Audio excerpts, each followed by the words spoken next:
Bridget here from RootedSky Homestead, and today we are working on homegrown peaches. Now, the peaches that we grow here are the white fleshed peaches. I think they're a Georgia peach, and I bought the tree years ago at a Home Depot or Lowe's, I can't recall, but they were one of the clearance trees, you know, the sad little trees that nobody wants at the end of the season. And we brought it home, and it was like, okay, little tree, you know, good luck to you. This is your home now.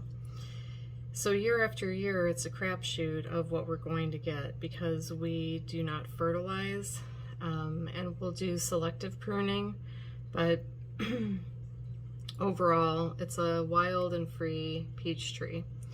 And it gets me thinking about, you know, what I'm noticing this morning as I'm processing these down. One, the house is very quiet, and I appreciate that because we are winding down from a very busy summer, and so my nervous system appreciates how quiet everything is and still, which allows me to really excuse me, connect with myself and you know, see what's going on. And I was looking at these peaches today, and I thought I could never take these to market because they're ugly peaches. You know, they're the ones that no one would even look at because they would think, ew, there's nothing good in there. This peach doesn't have anything to offer me. And it got me thinking about the beauty culture in our world and this idea that beautiful is appealing and not beautiful is unappealing. But unappealing has something to offer, you know? It's not void of, it doesn't lack anything. Maybe it's not as shiny or, you know, quote unquote attracting as other things, but it doesn't mean that it doesn't have anything to offer, right? So I went through the first bucket of peaches the other day, and I didn't record a video, but now I'm on the last bucket.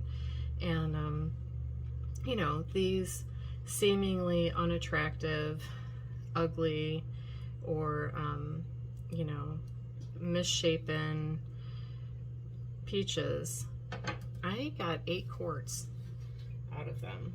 And they're, you know, going to be frozen. I'm not canning them because the pH level is too low in the white flesh peaches. But I freeze them and I use them for baking and smoothies all winter long.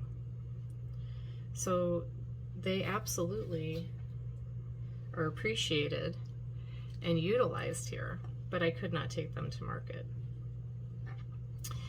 And, you know, it makes me think about, like, what is the message, right? That only pretty things are edible or usable or valuable, you know? Hold on one second. Okay. I just need to make sure I had consent from our son since this is a public video, and he didn't know I was recording. So anyways, you know, it gets me thinking about, like, what is the messaging that we're receiving in our food supply, in our culture, in our relationships, that only things that are perfect matter, or only things that are perfect are usable. And that eliminates a lot of other things that are happening, you know?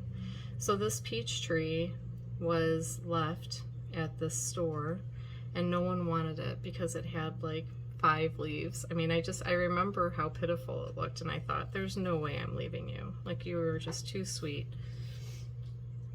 And year after year, you know, we just let her do her thing and live, you know, as free as it can without any insistence that it provide or do something for us. And, you know, we wait to see what happens. So here's one of the peaches that I'm talking about. See how it has, you know, it just doesn't look that attractive, right? Wait for the reveal.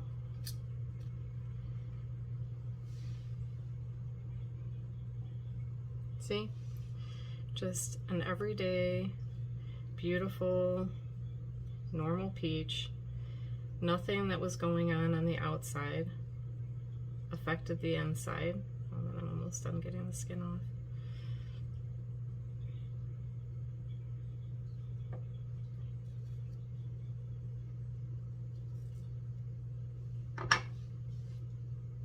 There she is, right? Peach.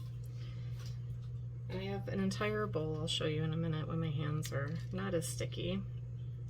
I have an entire bowl full of beautiful peaches that I can give away and we can use, and all from the grace of this beautiful tree that we live with in our backyard that isn't being forced to do anything outside of her nature, you know? And what would it feel like if we had that level of acceptance all around us all the time? And I ask this even to myself, because there are places and things about myself that I find unappealing. And, you know, there are things that I quote unquote have to work on. But, you know, does the peach stand there and think, oh, I produced ugly fruit. I really need to work on myself. You know, I don't think I'm cutting the mustard this year. Maybe they're going to get rid of me. Maybe I won't belong here anymore because I'm just not perfect enough. And, you know, that makes me sad when I think about that, but it's been a lived experience in my own life of, you know, what's acceptable and what isn't, and, you know, how many people swarm around me if I'm in my more attractive, you know, part of my personality than when I'm in my less attractive part of my personality. But all of it is a spectrum of me, right? They're all there. They're all a part of me. One isn't more precious or important than the other. Just like the tree here is a part of an ecosystem in our yard, and, you know, we try to treat everything that grows here well, but we don't put precedence on one being more important than the other, you know?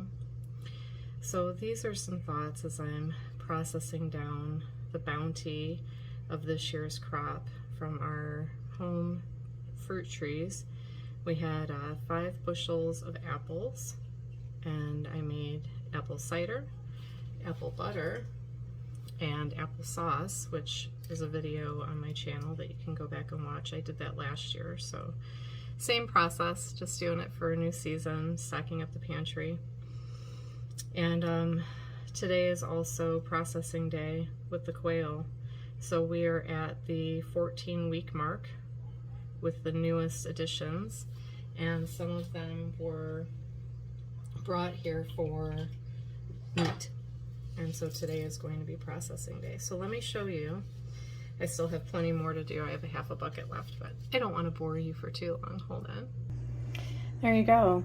There's an entire, they're all soaking in lemon juice and cold water right now until I can get them ready to be frozen. But yeah, these are the peaches that looked, you know, seemingly less lovely than those big, beautiful orange peaches that you're used to seeing at market. But these are the little quieter, subtler white peaches, and yeah, very grateful to have met that tree that day and had the space in the yard to let it live a wild and free life. Have a great day, everybody.